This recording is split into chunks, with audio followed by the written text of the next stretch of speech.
Morning, everyone. Good to see a few of you jumping on. Welcome to the Wealth Coffee Chat. Hey, Luke. Yeah, it's a pain in the backside, isn't it? This difference in time zone. Well, daylight savings stuff. When does it change? When does it change back to the regular time where the east coast of Australia is all operating on the same time zone? That'd be smart. The 90% of the economics on the East Coast, we should be operating on the same time zone. Anyway, there you go. Morning. Good morning to everybody. Quick intros, October. Yeah. Jason Witten's my name. If you didn't already know, most of you do. But if you are a newbie, if you are new to our coaching and mentoring program, or you've stumbled across us, or someone's recommended us, or myself and the Wealth Coffee Chats, welcome along. Great to see you. Thanks for joining. Let me know. Let us all know where you might be hailing from today. October to March, yeah. So annoying. All right, well, March, it'll change, Luke. Fingers crossed. We can get our mojo back on. Listen, I love all of you, but I'm not getting up at 10 past 7 to do Wealth Coffee Chats, all right? You know, I've got other things to do in the morning at my end of... Anyway, there you go. So, I hope you're all awesome and well. Thought we might talk about a little bit of cash flow stuff today. There has been a bit of a theme going on for a little while about our rents, some cash flow, and what the go is when it comes to a little bit of serviceability, some concerns, some issues, whatever that might be. Now, we've been talking for a while, and you guys know that what I'm going to talk about today, and I'll show you in a minute, is not a surprise in any way, shape, or form to see some of the data revealing what myself and Sam have been talking about for 12, 18 months, 2 years already, which is, folks, that rents are going ballistic, and they're going to continue to go pretty swimmingly for the foreseeable future for us as property investors. And why? Because the cost of our interest has gone up pretty significantly. So the cost of rents must follow to cover those costs. It's a thing called mean reversion, and we're going to talk about that in a moment as we go along as property investors. But let me know in the chat, has anyone had a rent rise pretty nicely in the last little bit? Chuck that in the chat for me. All of my properties have gone up between $80 and $150 in rent.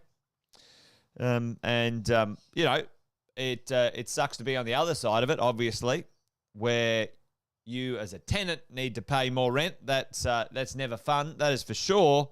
However, the cost of ownership, the number one cost for us as investors, has, you know, let's say for some, doubled in cost. And we need to be able to make sure that we cover our expenses as we go along. So let me know in the chat, have you put your rents up recently, or are you planning on putting them up? You've been chatting with your property manager to make sure that happens as we go. Because today I wanted to talk to you guys about this little thing. This is what's called, and Sam talks about this all the time, called mean reversion. Now reversion. There we go. I think that's how you spell it. Mean reversion. And there you go. Nice, Luke. The idea that in two ways often when we get some price increasing, right? So, for example, what's happened in recent times, and this is a good example of how house prices, the prices of property, will often outstrip its ability to keep up with certain rental incomes. And I'll talk about this in a second. So what have we had? We have had some increases. Let's say this was 2020 and everyone was like, what's going to go on here? Early 2020, March 2020. And then property prices. So our values are by and large have gone up anywhere between sort of 25 and, 30%. All right. 25 and 30% over kind of a 2-year period. 2-year period. Now, there's been some adjustments in values, certainly because of the increasing in interest rates and also the limiting in ability to borrow. But by and large, those values now have increased. Let's say on average, we've got, a house in Pallara in Brisbane going from 600, let's now call it to 900. All right? Unreal. And if you're, oh, crikey, we've got the old weirdo chat thing back here. Let me sort this out for a second. Block them. Anyway, there we go. Don't click on those links, folks.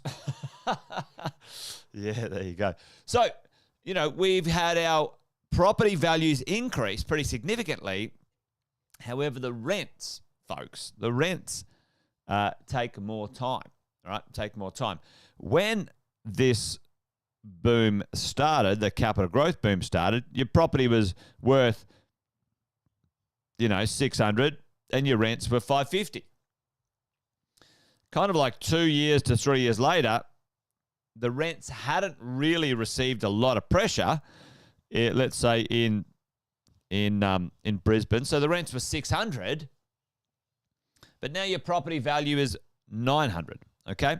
So when you talk about the idea of a percentage, a rental yield, at this point down here, the rental yield was 4.5% as an expression of value over the rent received from its value. And then when we have a look at sort of what's going on, the rental yield now is like 3% against its value. Okay, following along. Servicing. Yeah, servicing absolutely becomes an issue. Tim, it's never been any different, unfortunately. We've always had different ways to deal with it or work with it. So that's really the way most property portfolios, Tim, will grow faster, over time, will grow faster in wealth than your income capacity to unlock it, especially with most PAYG earners. Our careers, often with PAYG, with jobs and careers, is very linear. You get a promotion and you might go up 10, 20, 30 grand a year, maybe less, maybe sometimes no pay rise, but your property values will scoot up pretty significantly, all right? And so for all of us as property investors, everyone I've ever met ends up having that issue, Tim.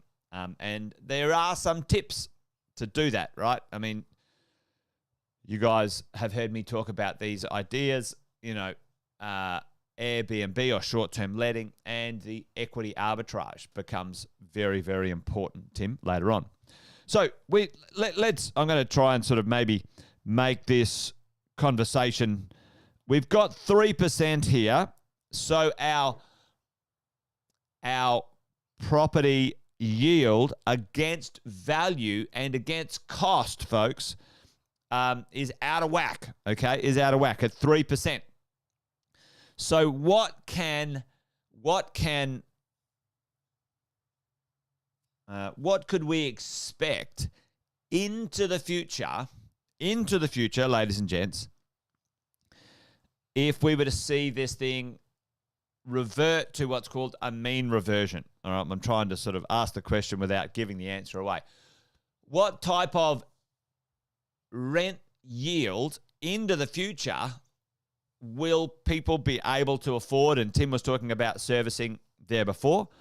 If someone was to buy this property right here, and let's say they wanted to buy it for 900, what type of either rental yield would someone need to have, or they would buy it for at a minimum? What's kind of the comfort level rental yield wise? Put that in the chat for me. Terrible way to ask the question, Jason, but hopefully you got it.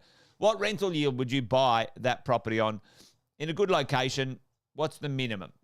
Don't get sort of carried away. Yeah, 10% would be lovely, but it's not going to happen, right? 4 to 5%. You're dead right, Luke, right?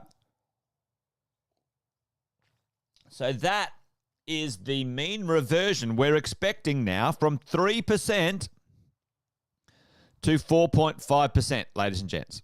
All right. And when you do the math on the increase of 1.5% over 3 to 4.5, right? That's a pretty significant increase. That is, 35 to 40% increase in rents that we would expect, that you should expect, that will happen. There's no doubt about this. That will happen, right? So that's the mean reversion. Hopefully this is making sense. It's a little bit sort of long-winded, but I just wanted to try and, if you're worried about cash flow, the interest rates are slowing down. They're finding where they need to be. Inflation is slowing down. It's kind of finding where it needs to be. And we're going to see interest rate rises stop, probably drop in the coming 12 months, later next year. However, what will rise will be the values, and what will rise will be the rents. Okay, so let's look at that, right? And we talked about this mean reversion concept, a while ago. All right, so let's see if there's any evidence in the data coming out that shows this stuff. All right, so let's have a look at this. I mean, it's really straightforward, team. And this is where, when we all chat and we talk about what's going on and so on, there are these gaps, there's these moments economically, unless there's something significantly weird going on, like a COVID, there's these 12 to 24 month adjustment periods in owning real estate that we need to be able to handle, right? They don't last any longer than 36 months, maybe less. And in my experience, we need to be able to sort of, wrangle our way through those. And that's the point of creating a property portfolio. The longer you own it, the better off you're going to be. Anyway, I hope that makes sense. I'm rambling a little bit, but I want to get to my point here. My point is, here's the report come out. Oh, here we go. Rents have gone up. Yeah, no shit, Dick Tracy. Yeah, they have, and they're going to continue. And let's just see what the average might be that this report is saying. Let's just do, let's do Brisbane. Call it 25% gone up in 2022, and then 4 to 8% in 2023. I think it's going to do more than that. Matter of fact, I know it will do more than that, especially in the right places. So let's add those up. Let's cut that in the middle. Let's call that 25 plus another 5. That's 30%. What did we talk about with the mean reversion, folks? Pretty close, 35 to 40%. Let's go have a look at the others, right? Let's look at Melbourne. 23%. Call it plus 10. All right, there's 33%. Let's look at Sydney. 30% plus another 10%. Sydney's got some far higher. There's 35%. Look at this, 25% plus another 10. Call it 10. There's 35%. What did we say with our mean reversion? 35 to 40%. It's pretty straightforward, team, when we think about, when you look at it. And often,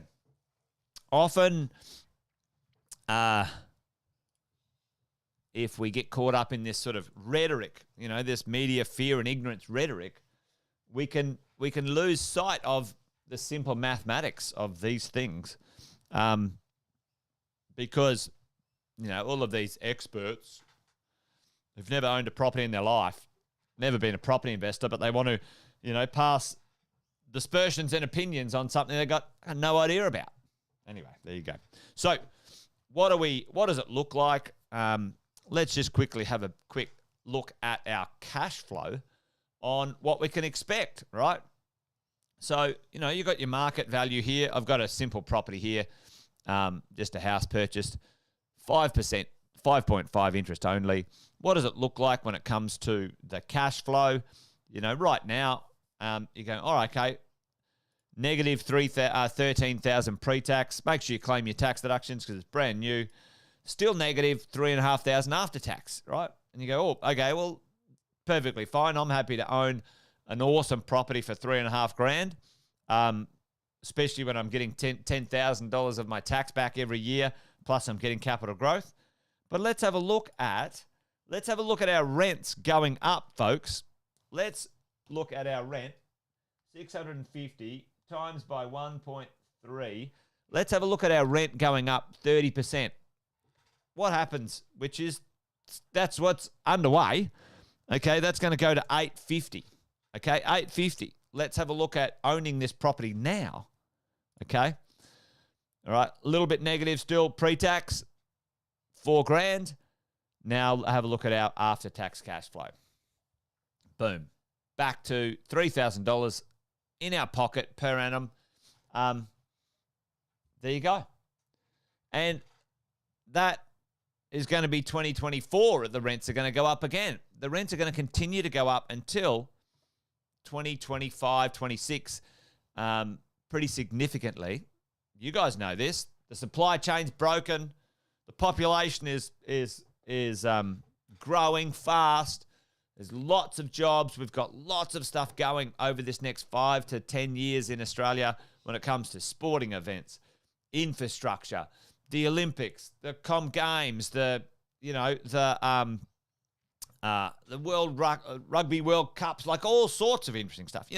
Everyone know we've got the Com Games in Melbourne, we've got the Rugby World Cups, we've got the Olympics, and that's only scratching the surface. The biggest infrastructure projects we've ever seen. Melbourne getting more infrastructure money than it's ever seen in its history from the national government and the state government spending. Anyway, there's lots going on. Lots going on. There you go. Anyway, did that make sense? Hopefully. Mean reversion. What are we expecting? It's underway, completely and absolutely, and it will continue. And for the moment, for most people, it's been, a little bit rough for, let's say, 4 to 6 months. Might be a little bit rough for another 4 to 6 months, but put your rents up, and 12 to 18 months later, we'll be back to mean reversion where, the dollars and cents work. There you go. Sweet Alison. There you go. All right. Wealth Coffee Chat done. Wealth Coffee Chat done. Let me know in the chat. Did that make sense? Give me a yes. Was I on track? Did it make sense? Yeah. Anyway, there you go. Bit waffly today, but some days you're crushing it and some days you're just a little bit less on the ball. All right, folks, that's it. I'm done and dusted. Wealth Coffee Chat over and out. You guys be awesome. Be well. All right, join me tomorrow for another Wealth Coffee Chat. It'll be Friday. Fabulous Friday. Hey, pinch and punch for the first day of the month. 1st of December. There you go. Christmas around the corner, folks. All right, I'm waffling now. Bye. Gotta go.